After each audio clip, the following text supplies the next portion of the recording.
Welcome to another episode of the Sparkles of Gold Astrology Manifesto. My name is Nicolas Polimanakos, aka Sparkles of Gold. Don't know if you can hear the raindrops up above for your atmosphere today. This is another episode of 3 questions with Astrologer Bradley Naragon. Bradley, how are you, buddy? I'm doing pretty good, thank you. Yeah. Bradley and I go way back, probably because of Norwac. Yep, I definitely remember you running around at Norwac years and years ago, and every year ever since. That seems to be the word running around when people talk about Norwac. All right, Bradley, here's the first question. What is a book that you're reading right now that you're into, astrology or not, or whatever? What's flowing for you? Okay, well that's easy because I'm really into this book, 78 Degrees of Wisdom. It's a tarot book by Rachel Pollack. It's considered a tarot classic. And I've studied astrology for 24 years. And my goal is to know the tarot really well, to be able to do tarot readings. And so I'm working on that book and pulling cards and studying every day. It's interesting you mentioned Rachel because Rachel's been through an interesting journey the last year and a half with health and stuff, and it just kind of came out of a place. If anybody's into helping out Rachel, you can go find out. But Rachel's been a huge influence on many people in the tarot world for decades now, I think. Right, that book was first published in 1980, so that's a classic, yeah. Cool. Oh, okay, good. Thanks for answering the first question. Second question. What is your earliest memory connected to astrology? Probably my mom's Sagittarius keychain. I played with it in the back seat of the car all the time, I was like a bored kid, and just stared at the symbol and didn't really think about it, but that just kind of implanted in my consciousness. Yeah. I saw something recently on a social media post that you did. It was right now we're recording this in the first week of January. It's full moon right now, by the way. It's funny we're talking right now because I think the full moon is just exact here in Cancer. But and we're outside under a little section area of a grocery store, just to be honest, with a lot of organic planting materials. Anyway, I saw something recently on one of your social media posts about the first chart you ever drew, artistic mandala chart or something. Do you recall this? Oh yeah. Yeah, I know what you're talking about. Yeah, that was I first got into astrology. I had an astrology reading in the summer of 1998 by this psychic/astrologer in Kansas City. My uncle Paul took me, and then that kind of planted the seed. And then that December, I had a friend come over with an astrology book, and I was like, "Can I borrow your book?" And then by Christmas Eve of 1998, I had the house tables, I had my ephemeris, I had, the books, and I was casting my first chart, and I did an artistic astrological mandala of my birth chart. That was the start. That night, I stayed up late. That was the start of it all.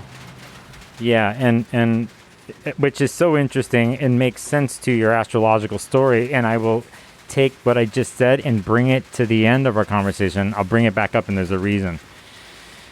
Okay, third question, last question. And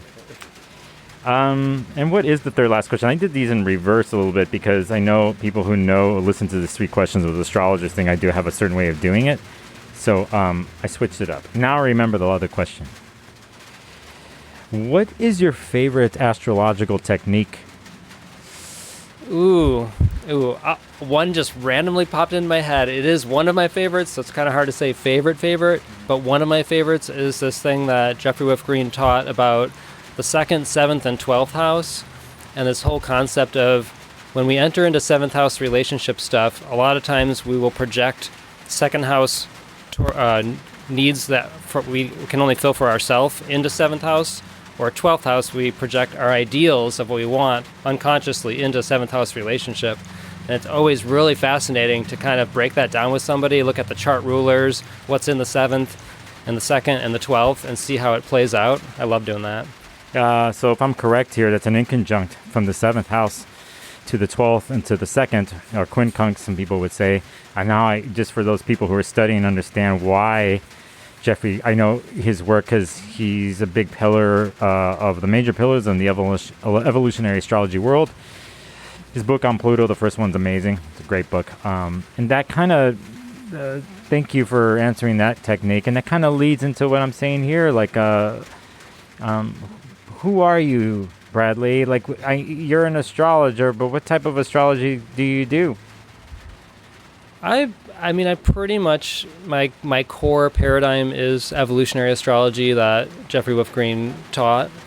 And then, but, you know, like I look at a lot of layers. Like I had a friend text me the other day and I was like, well, the ruler of your chart is in a solar arc square to your nodes. And there's this other layer that, you know, so it's like I'll pull in a lot of stuff and I'll run. Depends on what I'm led to, because I did study a little bit of the Urania astrology. I studied a lot of Robert Hand and Roger early on. And so I'll kind of go all over the place a little bit. You know, I'm good friends with Gray, and Gray's like into everything. So I'd be like, Gray, what's that? What's that? But I always go back to the EA paradigm as my core and build off of that. Okay, which brings me to the point now I'm going to bring back what we talked about earlier about the memories you had and how you first encountered it and eventually like came up and casted your own chart and drew it, because for people who don't know, and they're going to know now, you're not just an astrologer, but you're an artist. I would say a graphic artist. I mean, what do you call that? What that you do? More than that, design. Right. I mean, I started calling them astrological mandalas, probably inspired by Dane Rudger. And his work in the Sabian symbol book, Astrological Mandala, he uses that phrase.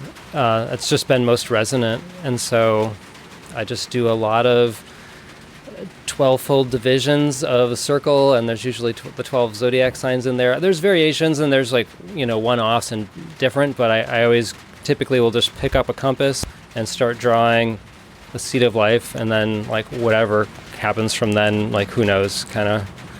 That's just process, you know. And where can people see and find out more about your work and what you do?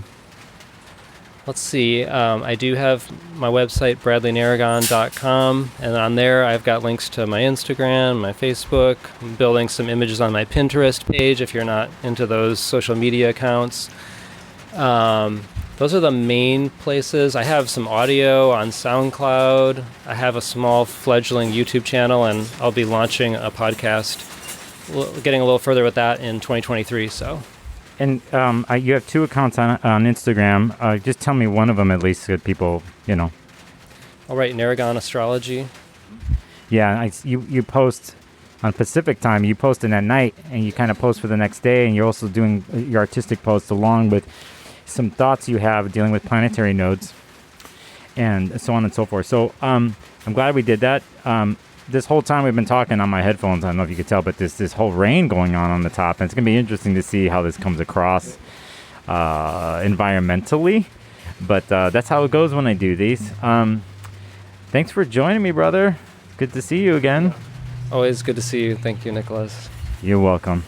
And I'm going to be quiet here for a second.